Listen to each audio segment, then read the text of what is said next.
నమస్తే, welcome to big TV. నేను మీ Gautami. Fish Venkat గత కొన్ని రోజులుగా మనం చూస్తూ ఉన్నాము ఆయన ఆరోగ్య పరిస్థితితోని ఏ విధంగా పోరాడారు అండ్ నిన్న రాత్రి ఆయన మరణించడం కూడా జరిగింది. అయితే ఈ నేపథ్యంలోని ముఖ్యంగా ఆయన హెల్త్ బాగాలేనప్పుడు కూడా ఇండస్ట్రీ ఎవరు కూడా సహాయం చేయట్లేదు. కొన్ని వందల సినిమాలు చేసినా కనీసం మా వైపు కూడా చూడట్లేదు. ఆదరించడానికి కూడా అంటే మేము ఒకవేళ వాళ్ళని పలకరించిన డబ్బులు సాయం చేయాల్సి వస్తుందేమో అని చెప్పి వాళ్ళ ఫ్యామిలీ మెంబర్స్ చాలా ఆవేదన వ్యక్తం చేసిన పరిస్థితి చూస్తున్నాం. మరి ఈయన చనిపోయిన తర్వాత కూడా కనీసం ఆయన ఇలాంటి పరిస్థితుల్లో ఆయన చనిపోయారే, కనీసం ఇలాంటప్పుడైనా మనం వెళ్దాము, ఆయన గురించి మాట్లాడదామని కూడా ఎందుకు ఎవరు కూడా రావట్లేదు. వెరీ సారీ, ఈ కామెంటరీనే చాలా దారుణంగా ఉంది. ఏం అతనికి ఆర్థికంగా ఏంటి, ఆయన 100 సినిమాలు చేశాడు, సంపాదించుకున్నాడు, శుభ్రంగానే ఉంది. ఎవరన్నారు మీతోటి? వాళ్ళ ఫ్యామిలీ అన్నారు, ఎవరు రాలేదని? వాళ్ళ ఫ్యామిలీ అన్నారు కదా, ఎవరితో అన్నారు? ఏమల్లా మీడియా పుట్టిస్తుంది.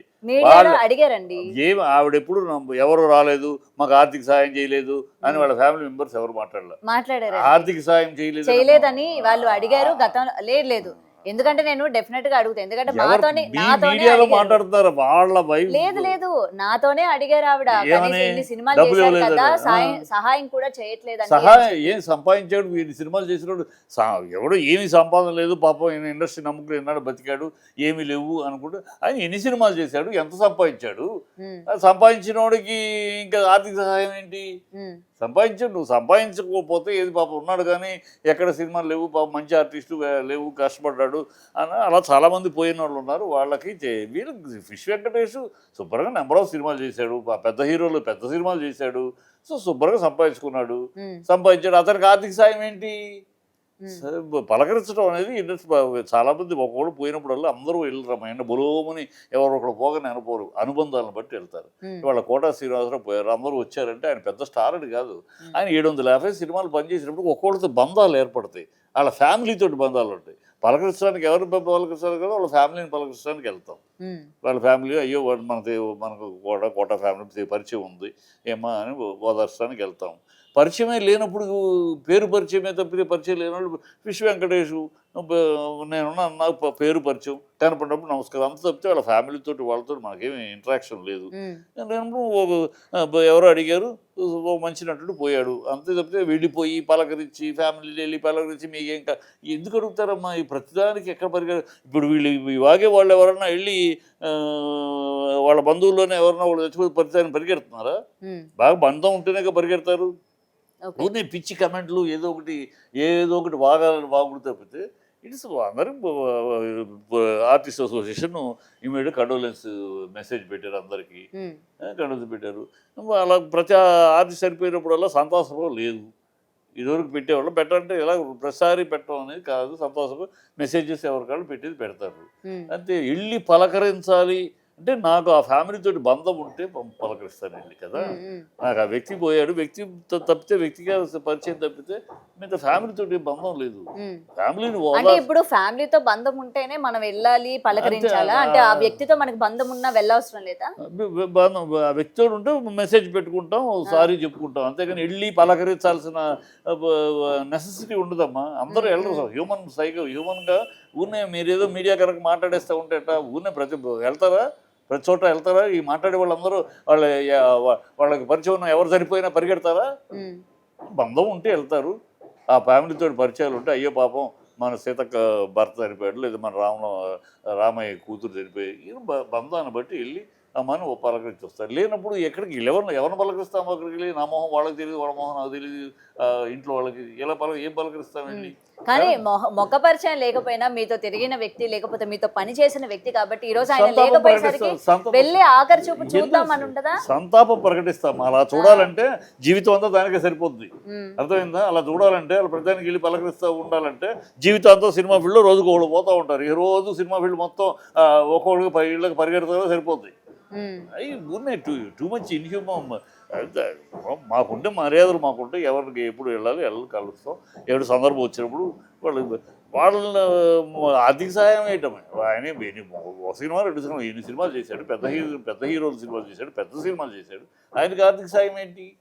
లేని వాడికి ఏదో లేదు పాపం, సంపాదించుకోవడం ఏమీ లేదు పాపం పిల్లలు అంటే ఆర్థిక సాయం. ఆయన సంపాదించింది ఏం చేసుకున్నాడు? సంపాదించి నిలబెట్టుకోలేకపోతే ఆయన కర్మ అది కదా. సంపాదించుకోని మనిషి అయితే అయ్యో పాపం ఏం వేషాలు లేవు పాపం చాలా ఆర్థిక కష్టాల్లో ఉన్న వాళ్ళకి చాలాసార్లు ఇండస్ట్రీ ఆదుకుంటారు. అలా ఆర్టిస్టులు సీనియర్స్ వాళ్ళ కుటుంబంతో పరిచయం లేకపోయినా ఆర్థిక కష్టాల్లో ఉన్నారని వాళ్ళ ఒక మెసేజ్ తెలిస్తే ఇమ్మీడియట్గా పిలిచి వాళ్ళకి ఏంటి వాళ్ళ పిల్లల చదువులతో మనం చాలామంది ఆర్టిస్టులు చేస్తారు. ఇండస్ట్రీ అది చేస్తుంది. ఊనే వెళ్ళి పలకరించలేదా, వాళ్ళ ఇంటి పక్కన కూర్చోలేదా, వాళ్ళ కంటి నీళ్ళు తొడవలేదా, తల మీద చేయి పెట్టి ఓదార్చలేదా, ఇవన్నీ చేసేవాళ్ళు కుదిరిన వాళ్ళు చేస్తారు. ఇట్ ఈస్ ఏదో కస్టమరీ లాగాను వాడు నాన్సెన్స్.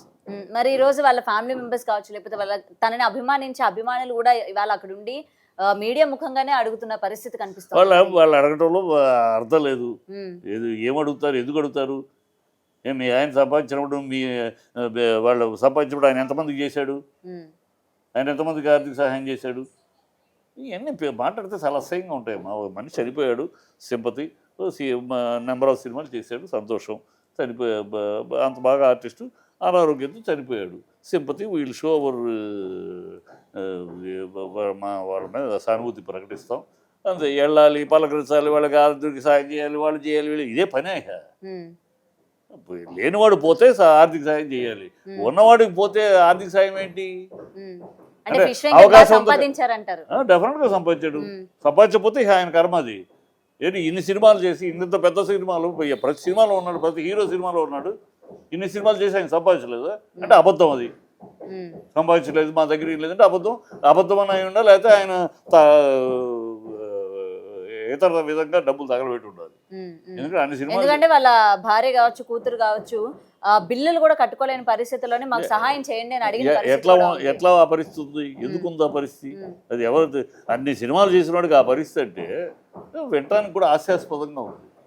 అన్ని సినిమాలు చేసి మామూలు సినిమాలు కాదు, చిన్న సినిమాలు కాదు, ఏదో చిన్న సినిమాలు 4 వేషాలు, అందరు హీరోల సినిమాలో ఉన్నాడు అతను. ఏ హీరో సినిమా చూసినా అతను చేశాడు. ఆ హీరోల సినిమాలు అంటే మంచి పేమెంట్లు ఉంటాయి, అందులో ప్రముఖమైన వేషాలు వేశాడు, ఇది వెనకాల నుంచునే వేషాలు కాదు, వేసాడు, శుభ్రమైన పేమెంట్లో ఇచ్చు.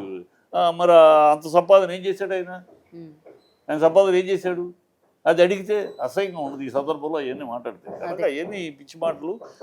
ఆయన శుభ్రం లేనివాడు, ఆయన పాపం ఏమీ లేదు, తినడానికి లేదు, ఆయన వేషాలు ఎక్కడ పాప అడపదడప వేషాలు తప్పితే పాపం లేదు, ఇండస్ట్రీ నమ్ముకున్నాడు. అలాంటి వాళ్ళకి చాలామందికి ఇండస్ట్రీ చాలాసార్లు చాలా సందర్భాల్లో మూవీ ఆర్టిస్ట్ అసోసియేషన్ అవ్వచ్చు, ప్రొడ్యూసర్ కౌన్సిల్ అవ్వచ్చు, డైరెక్టర్ చాలామందికి చాలా విధాలుగా చేసి, కానీ ఎంత సహాయం చేసినా ఒక్కసారిగా ఇలాంటి వ్యక్తికి సహాయం చేయలేదు అంటే ఇలా రాగానే వెంటనే ఇండస్ట్రీ మీద వదిలేయండి అమ్మా, ఇది అనవసరం టాపిక్, లీవ్ ఇట్.